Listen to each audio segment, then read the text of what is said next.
The job description was a masterpiece of vagueness. Cataloger for a private estate.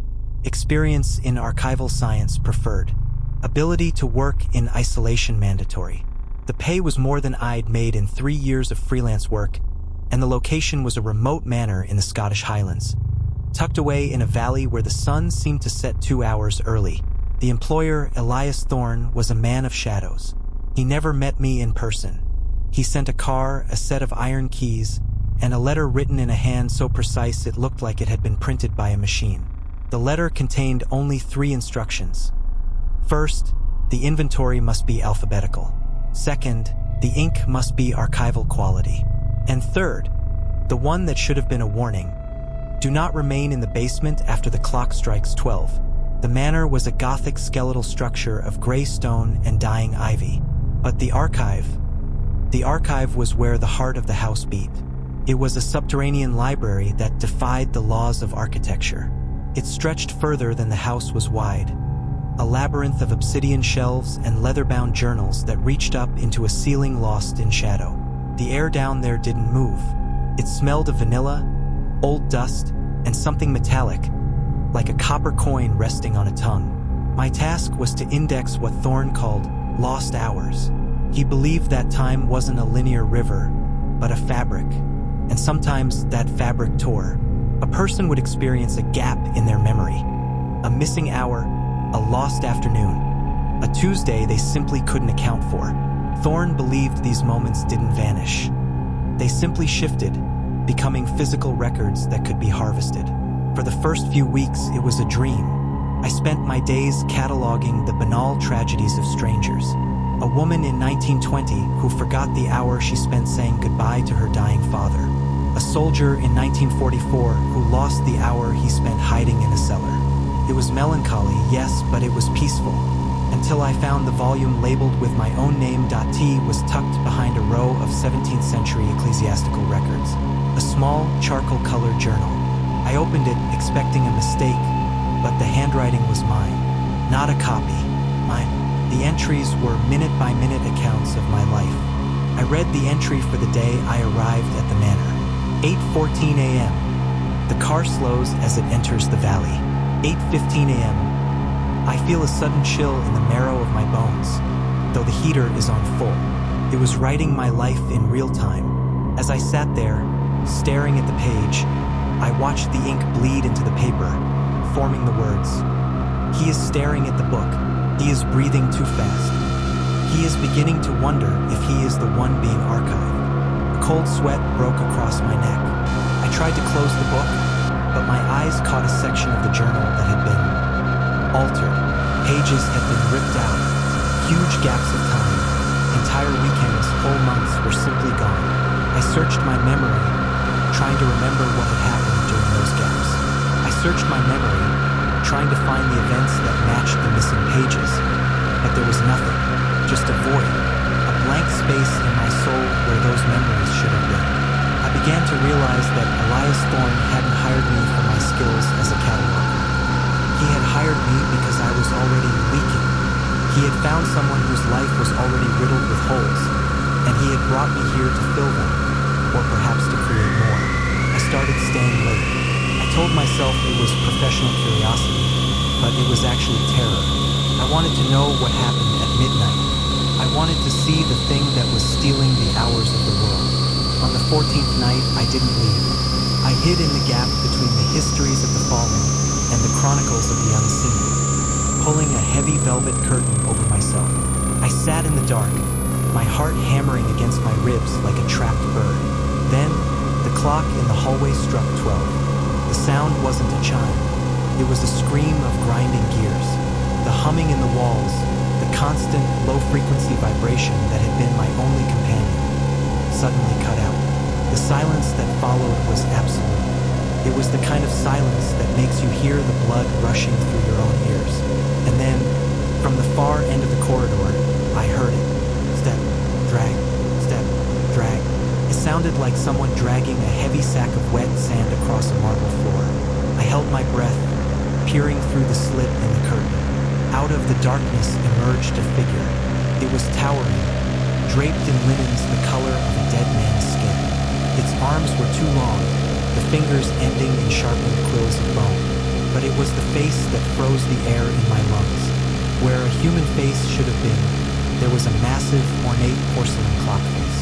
No eyes, no mouth, just a series of brass gears and a single, obsidian hand that swept across the dial with a rhythmic click. Click, click. The creature didn't walk. It glided, its movements stuttering, as if it were missing every third frame of existence. It stopped in front of the sleeping assistant, Marcus, who had fallen asleep at his desk in the adjacent room. The creature leaned over him. The obsidian hand on its face began to spin wildly, backward, blurring into a circle of black. The creature reached out a spindly finger and touched Marcus's temple. A shimmering golden thread of light, liquid and glowing, was pulled slowly from the man's head. It looked like a strand of silk, pulsing with a soft, amber light. The creature wound the thread carefully around a silver spool and placed it into a glass vial, labeling it with a precise, mechanical script, Marcus Thorne, 2 a.m. to 3 a.m., the hour of deep REM sleep. Marcus didn't flinch. He didn't even stir. He simply paused. For 1 full minute, his chest stopped moving. His heart stopped beating. He was frozen in a pocket of stolen time. Then, the creature stepped back, and Marcus gasped, waking up as if from a dream. Completely unaware that a piece of his soul had just been archived, I tried to slip away. But as I moved, my foot caught a stack of fallen journals. The sound was like a gunshot in the silence. The clock face on the creature's head snapped toward me. The obsidian hand stopped dead, pointed directly at me. I bolted. I didn't look back. I sprinted through the labyrinth of shelves, my lungs burning, the air smelling of ozone and rot. But the archive is not a place you can simply run out of. The geometry had shifted. The hallways that once led to the stairs now led back to the center. The doors that should have been open were now walls of solid obsidian. I could hear it behind me. Step, drag, step, drag. It wasn't rushing. It didn't have to. It was simply deleting the distance between us. Every time I turned a corner, the clicking of its face grew louder. Click, click, click. I scrambled back to my desk, desperate to find the journal. My journal. If it recorded my life in real time, maybe I could write my way out. Maybe I could rewrite the present. I dived under the desk just as the creature's shadow stretched across the floor. A long, distorted blot of ink that seemed to swallow the light. I grabbed the charcoal book. My hands were shaking so hard I could barely hold the pen. I looked at the page. The ink was still forming, describing my current state. He is trembling. He is cornered. He is realizing that the door is no longer a door. I screamed and scribbled over the words, crossing them out with violent, jagged lines. I tried to write, "The door opens. I run outside. I am free." But the ink didn't stay. As soon as the words hit the paper, they began to dissolve, sliding off the page like oil on water. A new sentence formed beneath them, written in a hand that wasn't mine. A cold, mechanical script that felt like a needle piercing the paper. The archive does not accept edits. It only accepts deposits. I looked up and the creature was there. It didn't stand over me. It leaned down, its porcelain face inches from mine. I could hear the gears inside its head grinding, a sound like 1,000 rusted clocks all trying to strike midnight at once.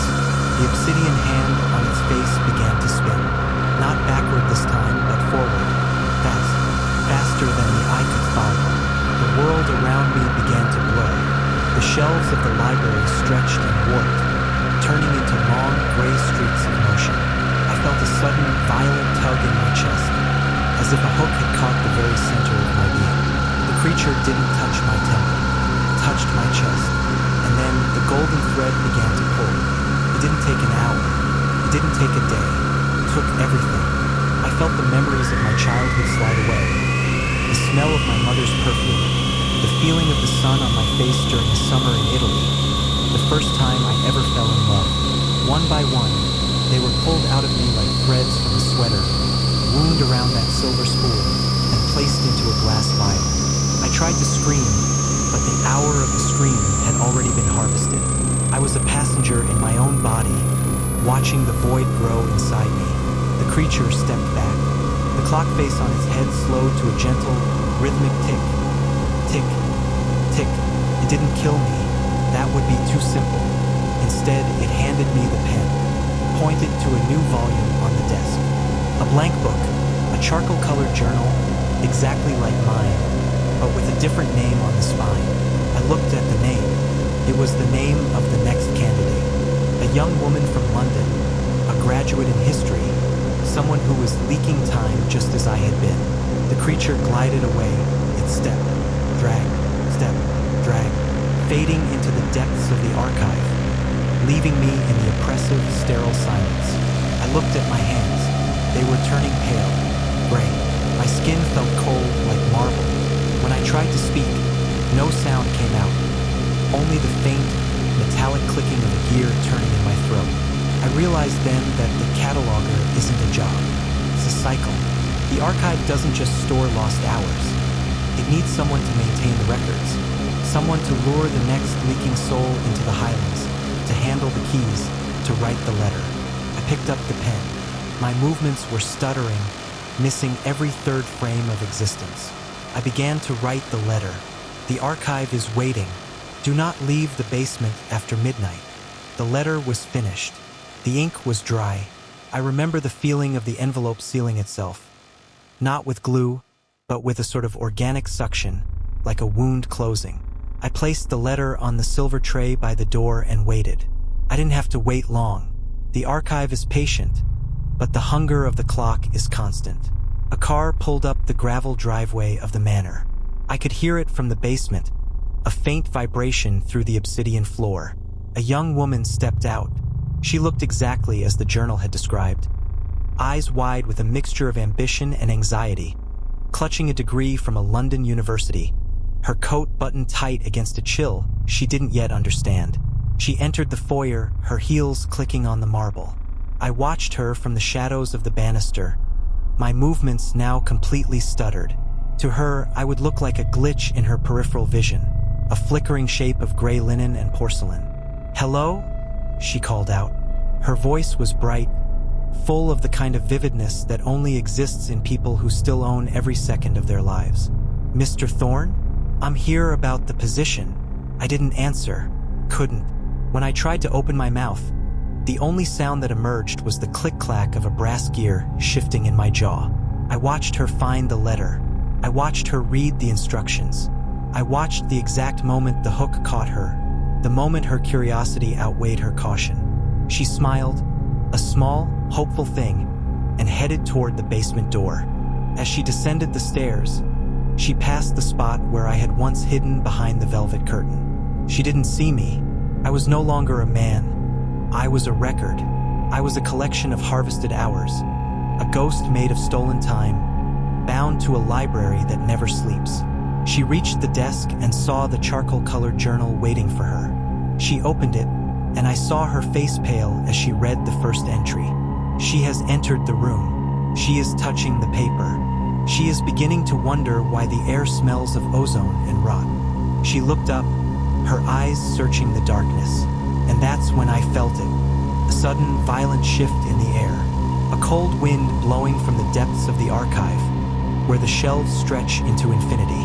Behind her, out of the absolute black, came the sound. Step, drag. The creature, the true archivist, had arrived to greet the new recruit. It didn't look at her. It looked at me. The obsidian hand on its face began to spin wildly, and for a brief, shimmering second, I saw my own reflection in the porcelain. I wasn't a man anymore. My face was a dial.